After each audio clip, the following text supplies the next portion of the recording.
All right, welcome to our week 3 Stardom Sit. We also are going to do a quick recap of what happened in week 2, minus the Bears and the Seahawks. The game's not happened yet. Don't even mess with us on that game. How many times do we have to tell you people who haven't commented? People. Anyways, I think it's a great opportunity now, though, to start with 2 huge news stories that actually just broke today. So I just gave away what day it is in this video. Clearly, it's Obviously. I mean, it's quite obvious it's Monday. So I'll start off with the big news that should also scare everybody in the AFC because until it's announced that the suspension happens. I don't know. I'm high on them. Boo! Take that boo. Take that boo. Put the boos in there.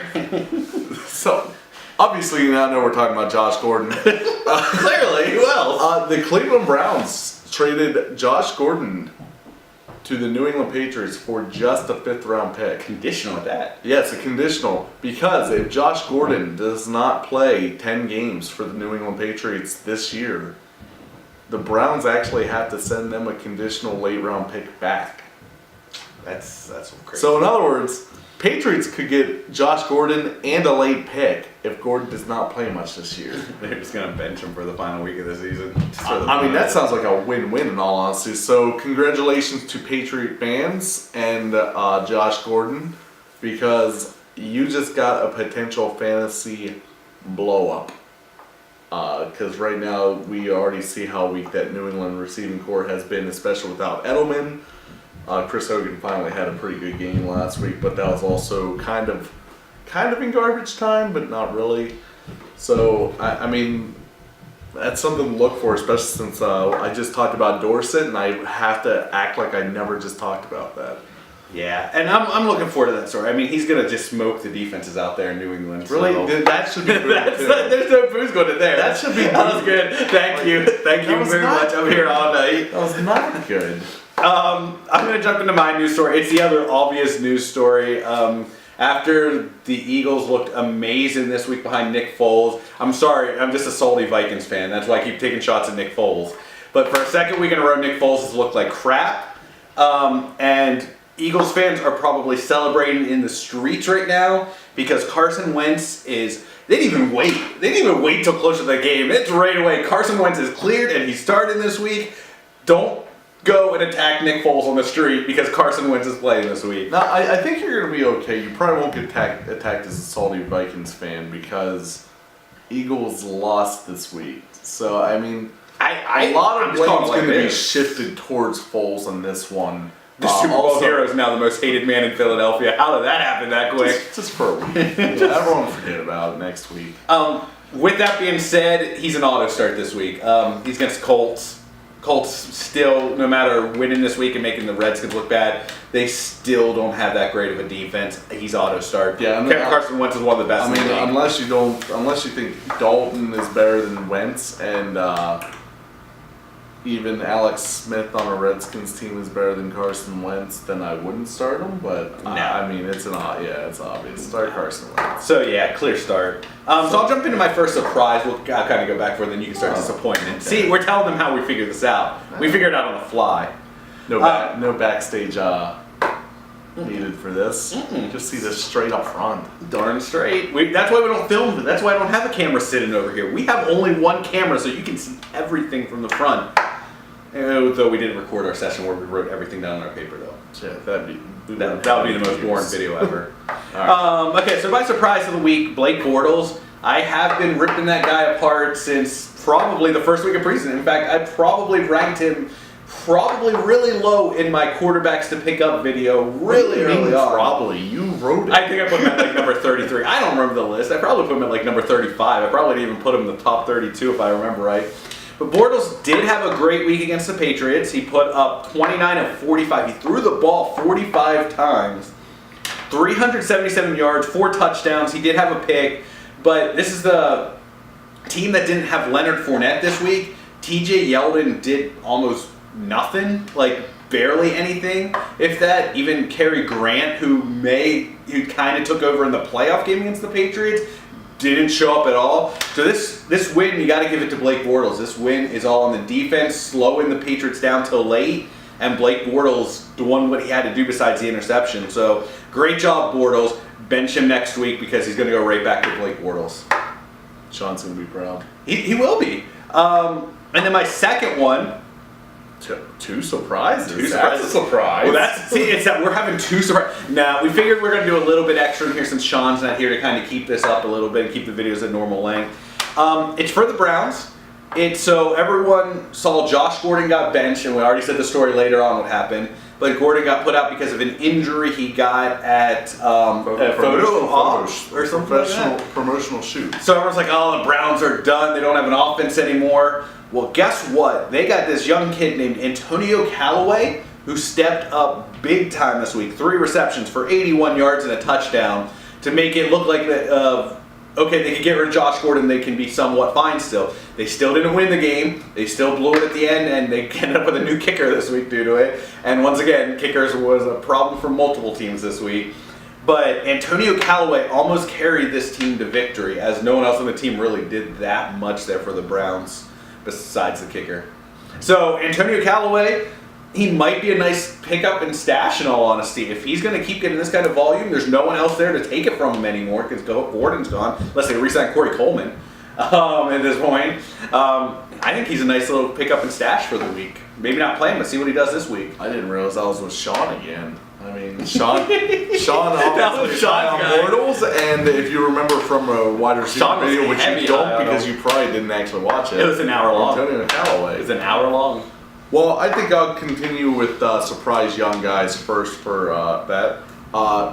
2 guys stuck out pretty well this week for the running backs, and I also have another one then. He has like 17 surprises, by the way. Matt Breida had a great game. Yes, it was against a weak Lions run defense, but still it's promising, especially with losing Jerick McKinnon for the year. Breida went 11 for 138 for 1 touchdown. Meanwhile, you have Philip Lindsay, who set a record for undrafted rookies by having his second straight 100-yard game. There's been no undrafted rookie who started their career with 2 100-yard games to start scrimmage, yeah.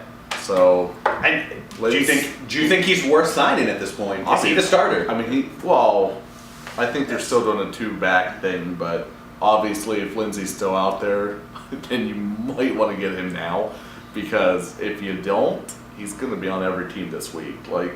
And who do they play this week? They got the Ravens. I actually would say that that's not a bad start if you need a running back to throw in. So I like Philip Lindsay. Ravens were giving a little up to Mixon early, and he plays the same general thing before Mixon went And by the way, another big news thank you for reminding me, Joe Mixon is doubtful. He will be getting surgery. Look for Giovanni Bernard in free agency. So thank you for bringing that up as well. No problem. That's a good one. Joe Mixon is out for at least 2 weeks. It sounds like he might be longer, depending on how. And for the record, Devonta Freeman seems also to be out for 2 to 4 weeks at this point. Probably 1 to 3 at this point now. So I would say pick up Tevin Coleman, but we all know that he's already picked up. More likely he's gone. Another surprise thing is something that I'm going to be talking about that's actually now 2 weeks in a row. The Cowboys defense is actually looking pretty good, and I know for a fact that no one has Cowboys defense on the fantasy. So, I mean, normally I know some people do the play by ear with what defense you want to throw in by week. Sometimes you want a team that you want to keep the whole year. I'm gonna come out and say this: if you want that defense, Cowboys is your team. They're going to be a top 10 defense this year. I'm not going to argue that. So, they've looked that good in these first couple weeks, and that was against the Giants team that had Barkley, that had Beckham, that has Eli Manning. But beyond those two, really, and Sterling. What is it? It's Shepard. Yeah, and plus they also shut down Cam Newton week 1, which is saying something because Newton normally at least always has a good running game as well. McCaffrey they made look really bad after how he looked in preseason. I mean, again, if you need a defense and you want to keep it for the whole year, go to the big D. Go Dallas. You could do worse. Yeah, top 10. I'm saying it now. Top 10. Mark this in the video. You'll thank me later. Check. Now we go to the parts where we just get sad. You probably had some of these guys playing, and it just was disappointing. And obviously the one I'm starting with definitely was getting started because I'm going 2 straight weeks of insult and tight ends. He should be a star though, so it's good. So The other one came back though. Last week your guy came back to have the best week of the season. I'm calling them tight ends out so they do better. I don't think he's going to do any better this year. I don't think Kelsey can top that game this week.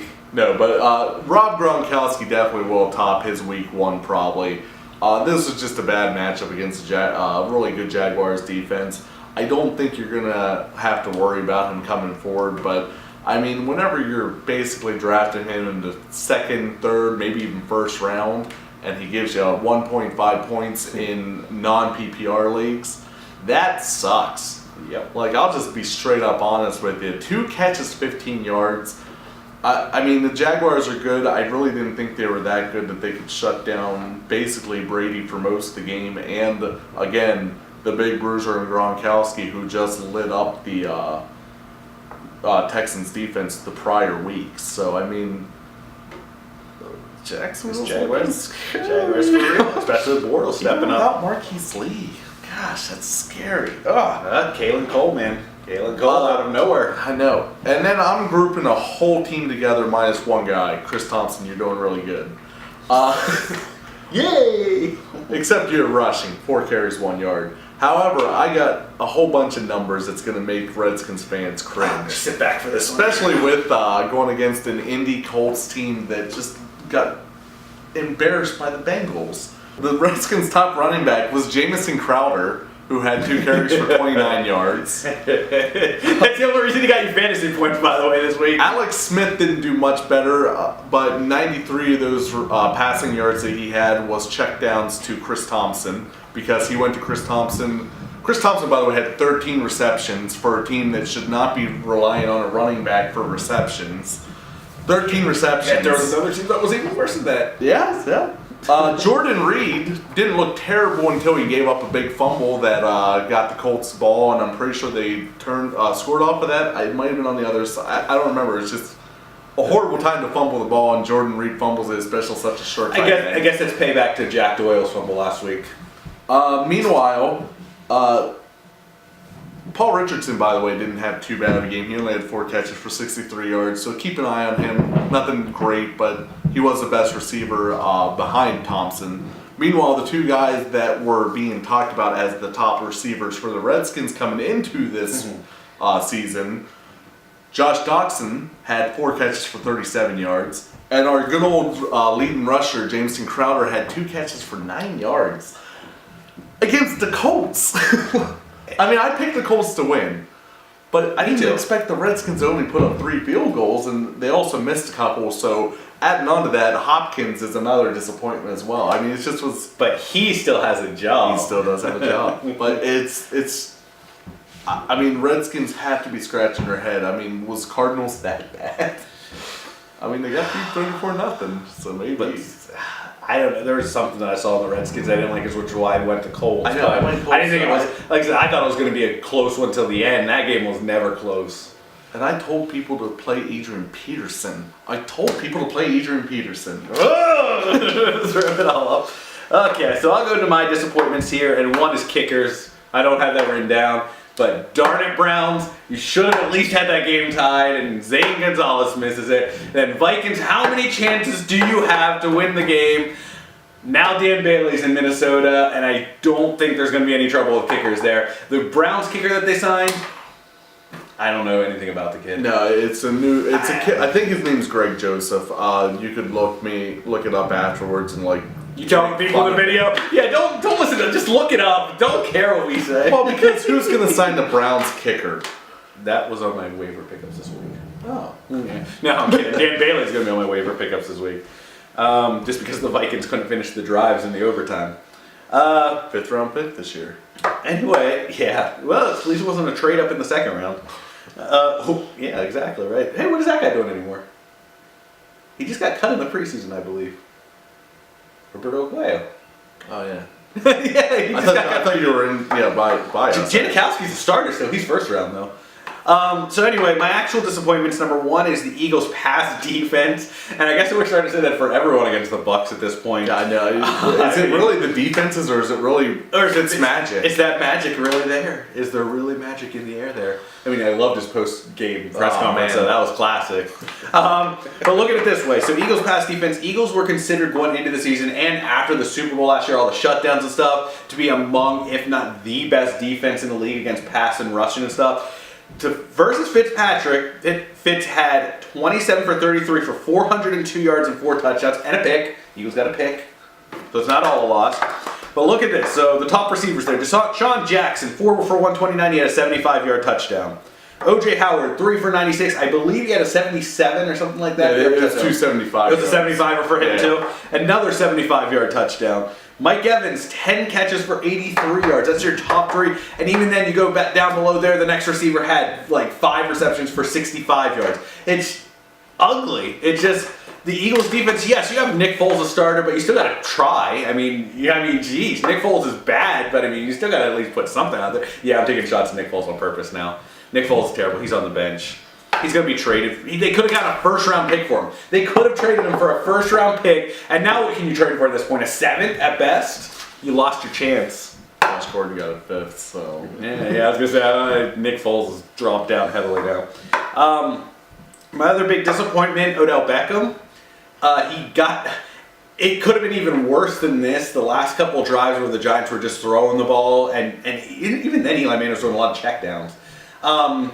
Saquon Barkley had like 16 catches in this game. No yardage. Their whole offense was pretty rough. So apparently we were really upset with the check down offense. Yeah, what was that? To be fair, they both lost. So well, they were checking it down to Barkley, but each play, he probably got like 5 yards of play, if that, at that point, and then his rushing was less than almost 2 yards. It was awful. It does go back to Chris Thompson as well, who had 13 for 9. And then he had 4 rushes for 1 yard. 4 rushes. So, good point. But anyway, then Odell Beckham was shut out for most of the game. He had 1 catch really early on, nothing for the second and third quarter, and then he pulled 3 late in the fourth quarter when the game was pretty much already decided. Ended up with 4 for 51, no touchdowns.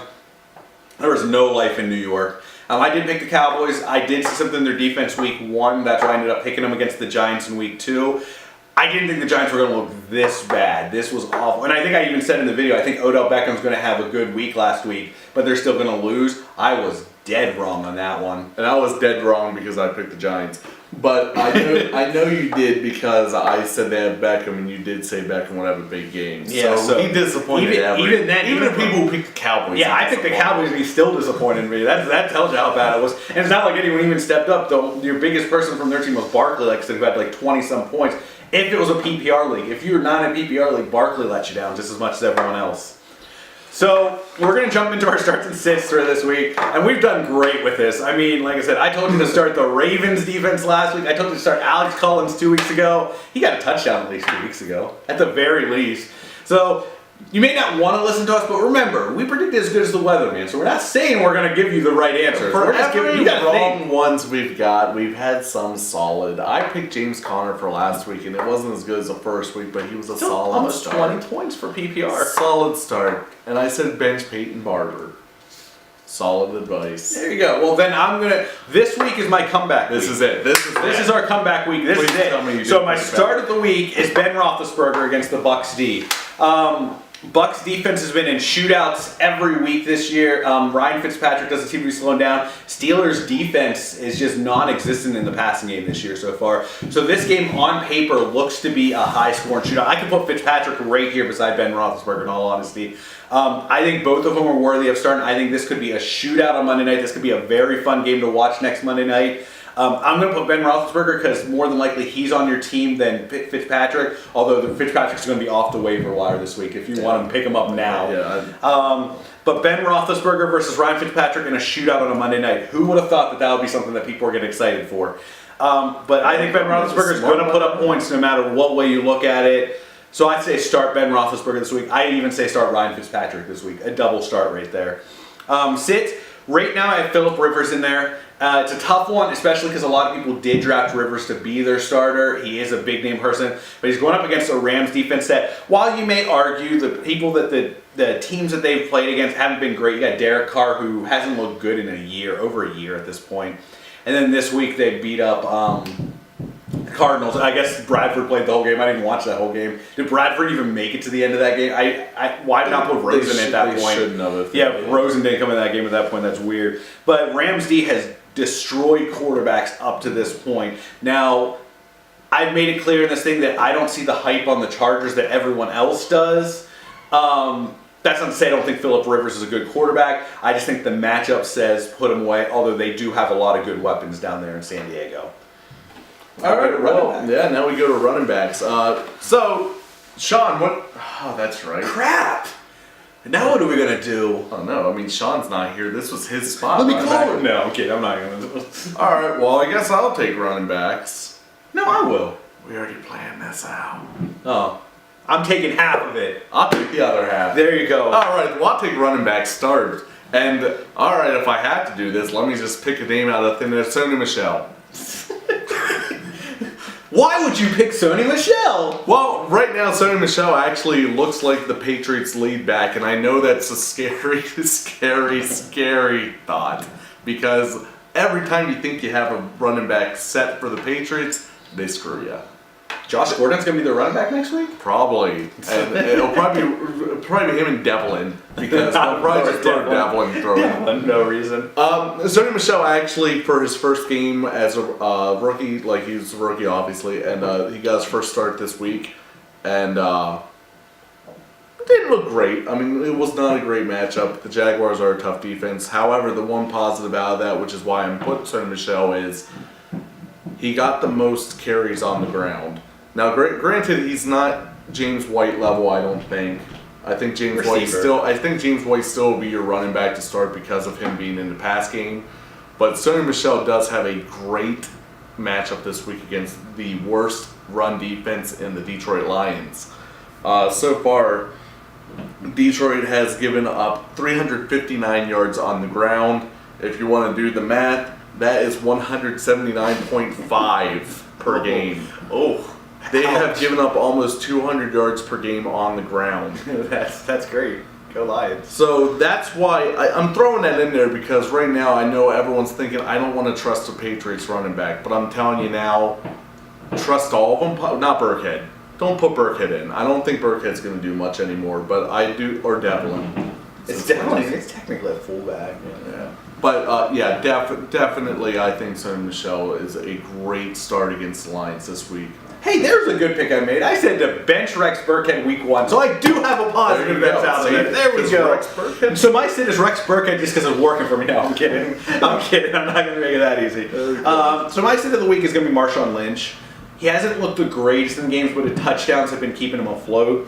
They go into the Dolphins this week, and the Dolphins are actually, believe it or not at this point, the Dolphins are a top 10 defense against the run right now. Believe it or not. And that's not against slouches either. I mean, Titans, they shut down Henry, Lewis, and Jets have Crowell. And had a great Powell, they shut Powell down pretty good too. So I mean, they shut down some good two-back sets. It's not Schlups they shut down. So Lynch, you're basically relying on a touchdown this week for sure. I don't take the risk against a top 10 defense. I put Marshawn Lynch out there. So that's a great point about Marshawn Lynch. We're going to actually go straight into the wide receiver start and sit, which is all me this time. Like, he won't be jumping in. It's not fair. My wide receiver start kind of goes with what he was just saying about Fitzmagic. Deshaun Jackson, you might as well just start him. I mean, I didn't think he was a good start last week, and he... First play of the game. First play of the game, he made you look bad. I mean, yeah. So, I mean, and now he's going up against the Steelers defense, who basically had a cornucopia of wide receivers just go all over them. So, I mean, why not? Deshaun Jackson for the third week. Fitzmagic. I mean, what's the worst that can happen? He finally stops his crusade of like destroying defenses. I mean, he's on the path, the war path to prove everyone wrong. I know, like last year for about half a season. Then he's the crazy thing is, last year was such an awful year for him too. Well, he only played, what, half a year? It's bad, but yeah, Deshaun Jackson, that's my Oh, start. you're talking about Deshaun Jackson. Oh, no, last year he was terrible. Deshaun Jackson, that's my start of the week against the Pittsburgh Steelers. Meanwhile, my sit, Corey Davis just does not have a good matchup this week. I mean, he's going against Jaguars defense, and obviously they've done a damn number of damages on. You're cussing over here. They've done a damn.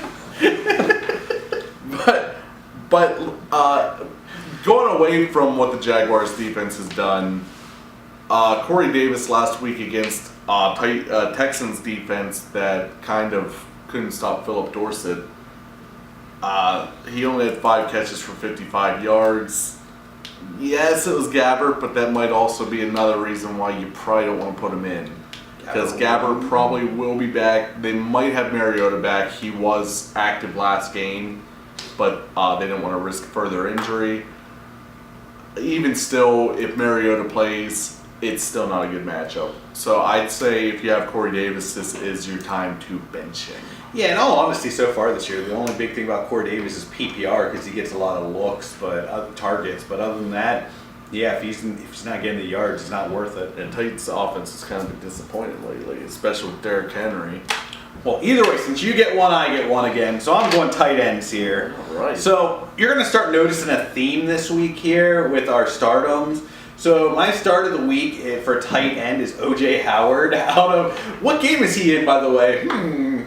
Weird how that works. The Steelers gave up, let's just say, a little bit of yardage to Travis Kelce this week. Just a smidge. He had a decent game this week. I'd like to take credit for that, by the way. You're welcome, Travis Kelce. You're welcome. He ripped him in. But O.J. One catch, 6 yards. I mean, come on now. You're a starting tight end. PPR, that's 1.6 points. That's more than some tight ends got. Yeah, the ones who were sitting on the bench. The ones who weren't even signed. But anyway, O.J. Howard had a monster game, 75-yard touchdown catch this week. First week he had a lot of targets. He didn't really put up the huge numbers, but had a lot of targets. Now he's against a team that has shown that they struggle against tight ends. So I think he's an automatic start at this point. And he might even be down the road. I mean, he's starting to turn into what they thought he was coming out of the draft. I almost can soon feel confident saying he'll probably be a top 10 tight end, maybe even top 5. The only thing that shocks me is how far Cameron Brate fell that quick. I rated him pretty low in my rankings, but even with that, Cameron Brate, I put him in the preseason as someone who to watch out by drafting him, but I didn't think he was going to fall this far this quick. I don't even think he has a reception yet this year. So he might even just be a blocking tight end at this point in now. So O.J. Howard, I think, is an auto start this week. My sit of the week is going to be Austin Hooper. He had a pretty decent game this week, putting up with 16 points. He had a touchdown. He had a couple of receptions. But once again, he's a touchdown or bust guy most weeks. So most weeks, you're not going to get Matt Ryan looking at him a lot. And basically, if he gets a touchdown, great. If he doesn't, you pretty much are left with maybe Travis Kelce numbers week 1, not week 2. So with that being said, the Saints have looked pretty decent shutting down tight ends. Yes, it's the Browns' Njoku, who hasn't had a good season yet in week 2, but he didn't do much there. Then in week 1, O.J. Howard didn't have the greatest. He had a lot of targets, which is why I said start him, but he didn't do much. He may have ended up with 40-some yards, maybe up to 60s, but still, they still didn't do too much with Howard there, and you saw how Howard exploded in week 2. So that's pretty impressive to shut Howard down like that. So at this point, I don't think Austin Hooper is worth it. If you're playing him, you're hoping for a touchdown. I just hate playing a tight end when I'm hoping for a touchdown, so I wouldn't play him. All right, so we're going to flex for Sean. Sean. Gosh. Well, I'm taking it. Screw you. I'm taking this first half. So, for my flex start this week, I am going with a guy who has exploded this year, and he may even be wide receiver 2 territory at this point. But Kenny Golladay has been solid. He's put up PPR over 20 points 2 weeks in a row now. He seems to be Matt Stafford's second target to, what's his face? Oh, God, I can't think. It's not Tate, it's Jones. Marvin Jones. I couldn't think of Marvin Jones' name. He's number 2 to Marvin Jones on the team, but he's getting the better passes, he's getting the bigger yardage out of it, and he's shown that he should probably be the number one receiver there, and he should be the receiver to own there. I think he's a great flex start, if not a wide receiver 2 at this point. He has 13 catches for 201 yards at this point, I think 2 touchdowns, maybe 3.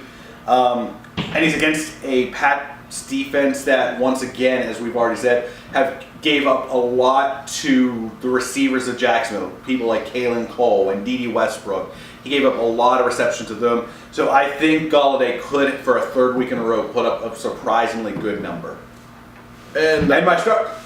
Wait, what? You're I'm gonna do? gonna go flex sit. Fine. I'm gonna do the flex sit because you talked about Golladay and that got me excited. That's a little disturbing. I'm actually gonna move away a little bit. So I'm gonna tell you guys that you should not play Alex Collins this week. What does that have anything to do with Kenny Golladay? It doesn't have anything. It just was a nice lead-in. Creepy lead-in. It did. It was. But I don't trust Collins this week. If you saw my previous video, we did pick the Ravens, everyone. But he also kind of has just been a disappointment. Buck Allen's been kind of taking some of his goal lines as well. I was gonna say, he keeps stealing the touchdowns. Like, yeah, Collins, and Collins isn't getting enough yards to warrant a start without the touchdowns. And the Broncos front, as I've stated before, is dangerous. Like, this is a front that is anchored by Von Miller. And, you know, it's just, you're not going to see much out of Collins this week. The Broncos still got a decent defense. And, you know, the Ravens kind of struggled last week, and that was against the Bengals defense that I'm still not sold on. So, don't go with Alex Collins this week. This is definitely going to be a sit. So you're going to be doing defenses. Are you going to keep our trend going of starting the Bucs and the Steelers defense? No. Actually, if you watched our pick video, you saw that this was my lock. If you never watch our pick video, then you don't know what this is. This is a lock. We need to come up with one for an upset.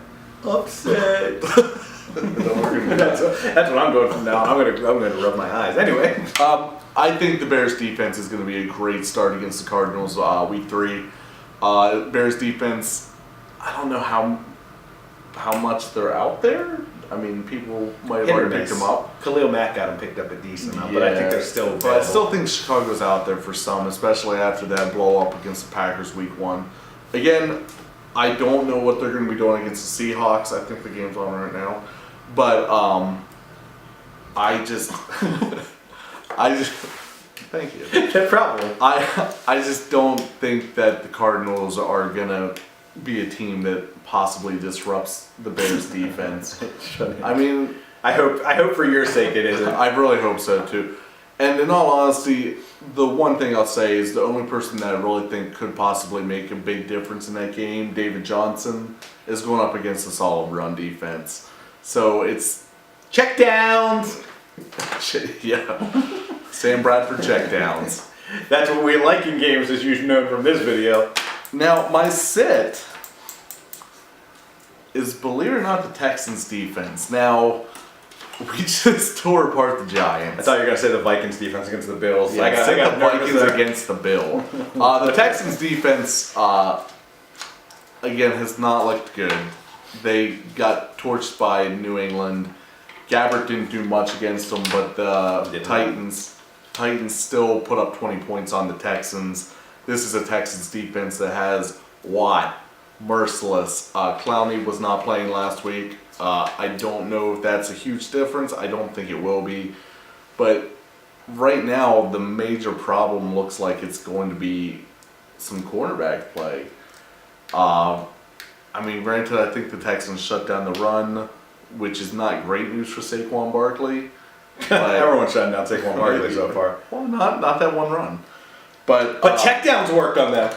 But I really think the Giants will have a turnaround game this week in the offense. They kind of were coming back. I think Cowboys' defense is a little bit better than Texans this year, which I'm probably going to get flack for that because... Flacco. No. Oh. No, there's nothing to do. I already said about the Ravens. We're done with So what we're basically saying in this game is, if you like checkdowns, this might be your game.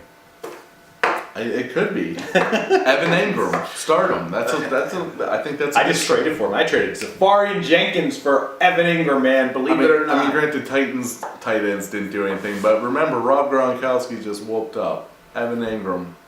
He just whooped up Evan Ingram?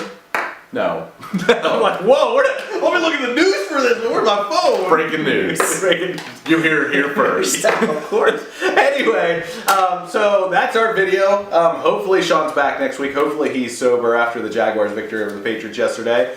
Just remember to like, subscribe, do all that stuff. Do anything you want to us. I don't care. No. Yeah. No. Yeah. Anyway, so just remember though, we are the Fantasy Forecasters. That was the worst threat. I know.